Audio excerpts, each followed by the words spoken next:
Hi, I'm Todd with Yakima. Today I'm going to show you the installation process for Yakima's heavy-duty track system for the Jeep Wrangler JL 4-door, named RibCage. Let's go over a few quick notes about the system and the installation process. RibCage is a permanent installation requiring minor modifications to the Jeep's roof. RibCage is a supported track system allowing for the installation of a roof rack or platform rack system and is capable of handling up to 330 pounds for on or off-road driving, and is also rooftop tent compatible. The Jeep's Freedom panels and hardtop remain removable once the system's been installed. Before you get started, read all the way through the instructions and make sure you are comfortable with this installation, which does require drilling. Next, make sure you have all the tools handy from the required tools list. Then, lay out your tools and make sure you have shop rags and a shop vac handy for cleanup.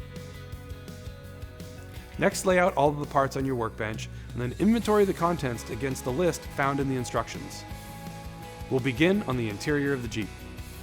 The first step is removing the front and rear cover panels on the roll cage. If you have a headliner, you'll need to remove that first.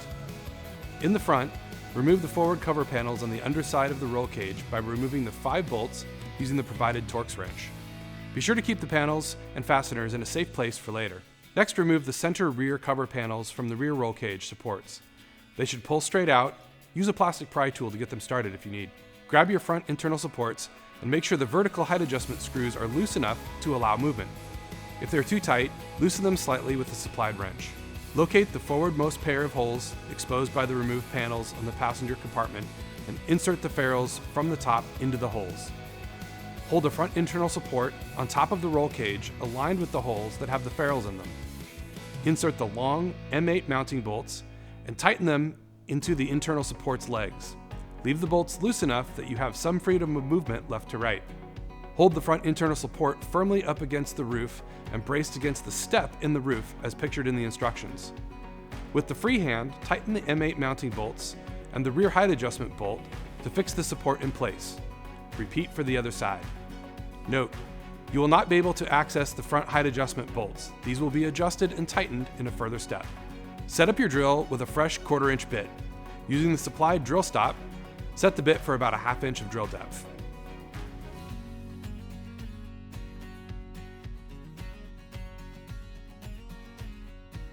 Locate the center hole in the upper part of the front internal support and insert the skinny end of the drill stop into the center hole of the support and carefully drill a hole using the internal support as a guide.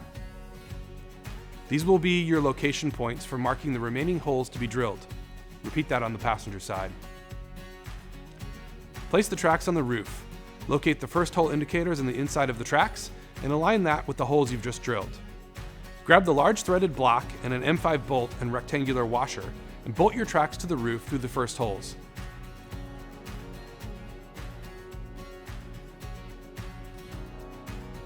Snug the bolts up with the supplied wrench, but do not fully tighten.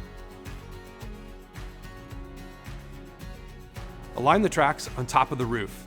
Using a measuring tape, make sure the distances between the track at the front and rear are equal. Note, due to inconsistencies of roof manufacturing, you may find that the tracks do not perfectly align next to the ribs on the roof. This is normal, but it's very important that the tracks are parallel to one another. Using a silver or black marking pen, depending on the color of your roof, mark the remaining holes using your tracks as a template. Remove the single M5 bolt in your tracks and remove the tracks. Remove the M8 internal support mounting bolts and the front internal supports and set on your workbench. Using the drill stop, so the wide end is toward the end of the bit, drill the remaining holes you just marked from the outside.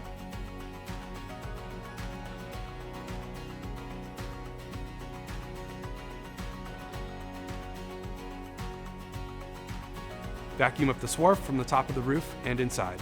Adjust the front leg height adjustment of the front internal supports. Taking a reading off the rear legs of the supports, adjust the front legs to be 1/16 inch shorter than the rear and tighten to torque. You may have to hold the front leg straight while tightening the bolts.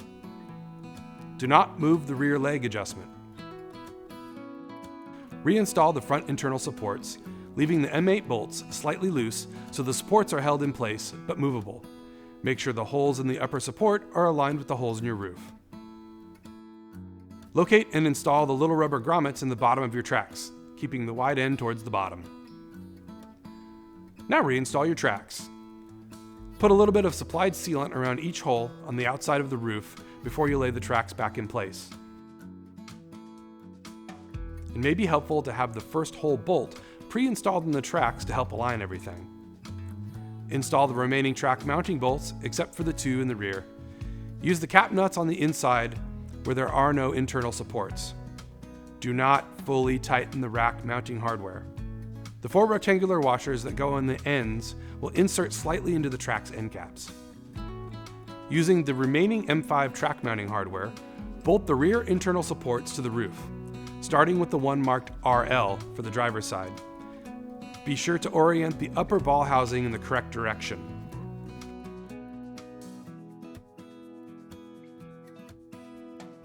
Next, grab a 17mm open-end wrench and loosen the jam nut on the strut.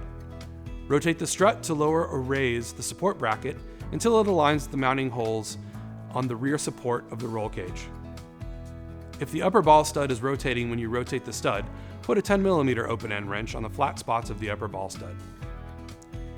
Using the short M8 bolts, bolt the internal support to the roll cage.